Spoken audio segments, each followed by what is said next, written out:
Okay, this is the help video for how does a culture work. Reading 3. We know that a culture is the total way of life in a society. Let's see how a culture works within a society.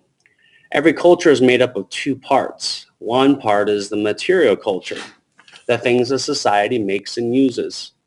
The material culture includes clothing, shelter, kinds of transportation, and communication, and other things commonly used in the society for both survival and enjoyment.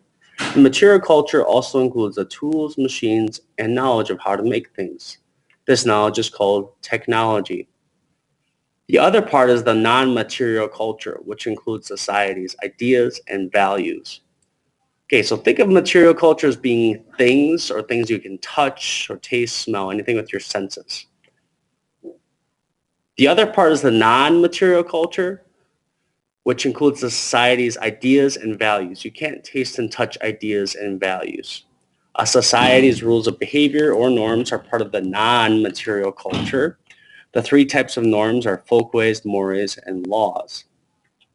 A folkway or custom is an improved way of doing something politely or with good judgment in a particular society. So you should know those from sociology. Mores are very serious rules of conduct. In order to enforce these norms, societies make laws. Breaking a law in any society usually leads to punishment of one sort or another. Anthropologists call those behavior patterns that the culture greatly disapproves of taboos. In almost every culture, murder and theft are considered taboos. Breaking a taboo can lead to punishment, being sent out of the society, or even a death sentence. The values of a society, including beliefs and attitudes, become part of the culture through the establishment of folkways, mores, laws, and taboos. Every child learns all this from the time she or he is born into a culture. The culture is learned in everyday living, while the child is growing up with people who are older. The first group which teaches the child the ways of the culture is the family. This is true in every society, including ours. The child is also taught the culture by others, including friends and relatives, depending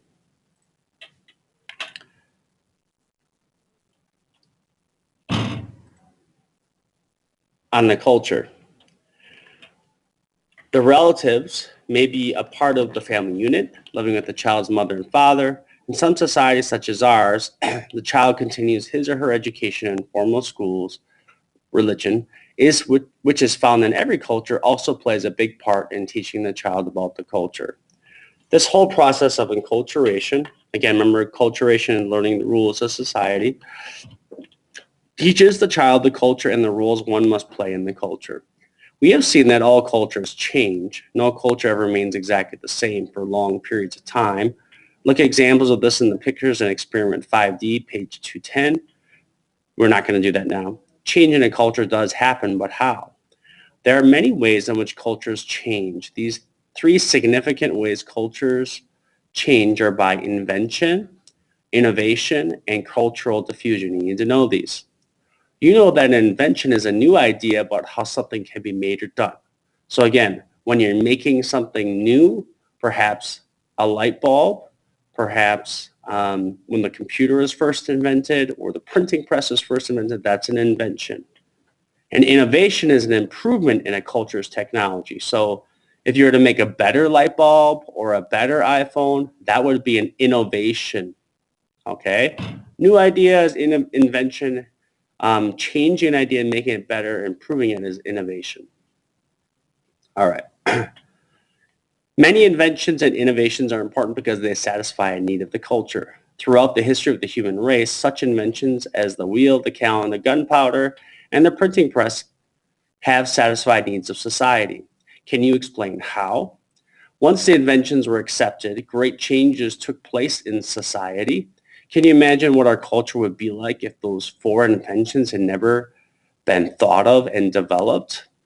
Another way cultural change takes place is by cultural diffusion. This occurs when, we go on to the next page. Ideas from one culture are spread to other cultures. Paper, for example, was first used in China about 100 years after the birth of Christ. By the year 1100, the idea and process of making paper had spread to Europe. Cultural diffusion may begin in a very simple way, by people talking to each other. In the case of paper, Arab traders are believed to have encountered paper while traveling in China. They brought samples of the paper to the people back home, where it became popular. Then that same experience was repeated with traders from other areas of the world, until paper finally reached Europe centuries later. Okay, if you look at this map, you'll notice that paper starts in the earliest date is AD 105. So one of the questions was, where does paper start and where did it finally reach? So it's the last date on the map. So to read this map, you'd see that's the earliest date is AD 105. 600 to Japan, 200 to 400 going this way, 795. Egypt, 900. Africa, Northern Africa, 1100. Europe, 1350. What's the latest date? 1650, 1600? Nope, 1700 to America on this map. Okay, so it started in China and finally reached America as the last date. Okay, that was that question. All right. A well-known example of cultural diffusion is the spread of blue denim jeans. Most people today call them blue jeans or simply jeans. People wear their jeans for recreation and play. Some people work in them or wear them to school. Jeans are available in a wide variety of textures, colors, styles, and prices. Jeans are known and worn in almost every country in the world today. It may seem that jeans have been around forever, but they're actually a relatively recent American invention. Blue denim jeans go back as far as the mid-1800s. California lumberjacks and gold rush miners couldn't find pants that would stand hard use. When they bent their knees, the seams of their pants would split. Their pockets would tear when they tried to put tools and other things into them. A merchant by the name of Levi Strauss moved to San Francisco in the 1850s. He established a store to collect clothing, canvas, cloth, tents, and other merchandise to mining camps and frontier settlements. Jacob Davis was a tailor in the neighboring state of Nevada.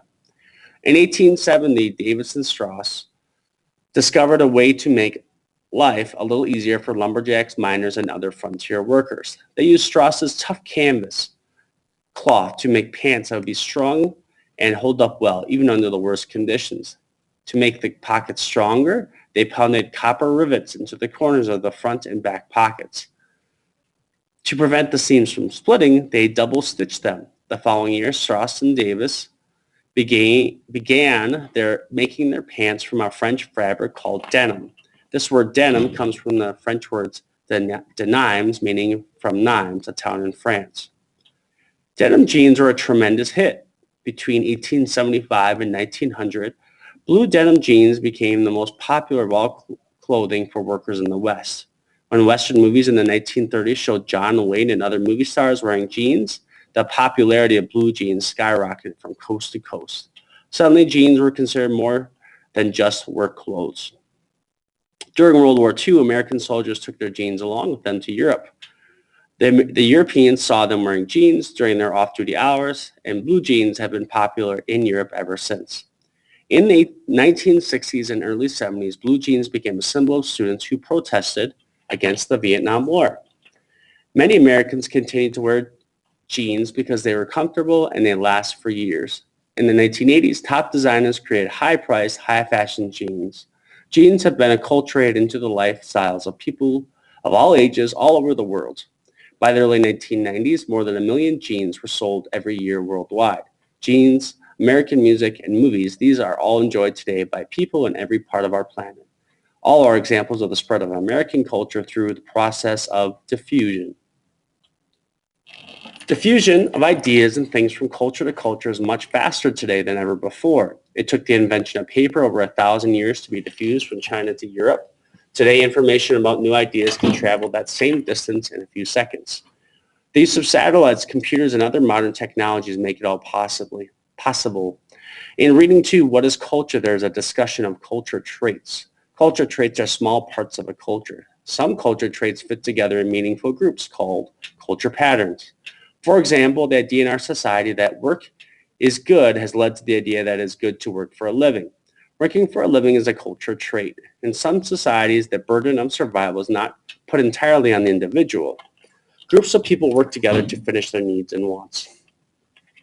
This attitude has helped the growth of the American business system. The business system also has other traits. Their efficiency, getting a job done well in the shortest possible time, and strict organization. The business world is a way of stratifying or ranking people according to jobs and their importance to the organization or company. The tendency towards stratification is a culture trait. Of all of these traits help make up one of the major culture patterns in American society, the American business system. Culture traits and culture patterns are different from one another, one culture to another. Take the pattern of friendship, for example. What you may think of friendship in your culture may not be typical of a friendship in many other cultures. What is a friend? Is a friend someone you can talk with honestly? Is she or he a person for whom you would give up your life? How do you know who is a friend and who is not? The friendship aspect of a culture is a fascinating one. We shall be examining friendship as a culture pattern in our society and in other societies. Okay, define. Remember, taboo is like the worst thing in society, whether it's slavery or killing people. That's the worst thing you could possibly do, could get you kicked out. Culture pattern is right here. So culture traits that fit together to make things meaningful. So working for a living is a culture pattern. Okay, 3 ways in which a culture changes. That would be invention, innovation, and cultural diffusion. Okay. All right. Let's go to some of these other questions here. Okay. What is not an example of material culture? Material culture are things. So which of these in here is not a thing? Laws, right? House, jeans, cars, pizza are all things. Which is not an example of non-material culture. So non-material would be something that's not a thing. So which of these, it's kind of a tricky question, is a thing? And in here, the closest thing would be technology. Next, technology, tools, machines, and knowledge of how to make things. True, false, IDK, probably, say what? Yes, it is. If you look in the book, that's the exact same definition. True. An example of an invention would be improving the light bulb. No, that would be an example of an innovation, because inventing the light bulb would be an invention. Improving the light bulb would be an innovation, so that's false. An example of an innovation would be making the iPhone 7. That'd be true because there's an iPhone 6 and 5 and 4. So the 7 would be the next best thing. It should be better, so that'd be true. An example of cultural diffusion would be genes spreading throughout the world, the printing press being invented, non-material culture among people. This is an invention, so that's not it. This is just something that's not a thing, part of the culture. This is a thing that's part of the culture. This is a type of people. So genes spreading throughout the world. Cultural diffusion means something spreading throughout the world.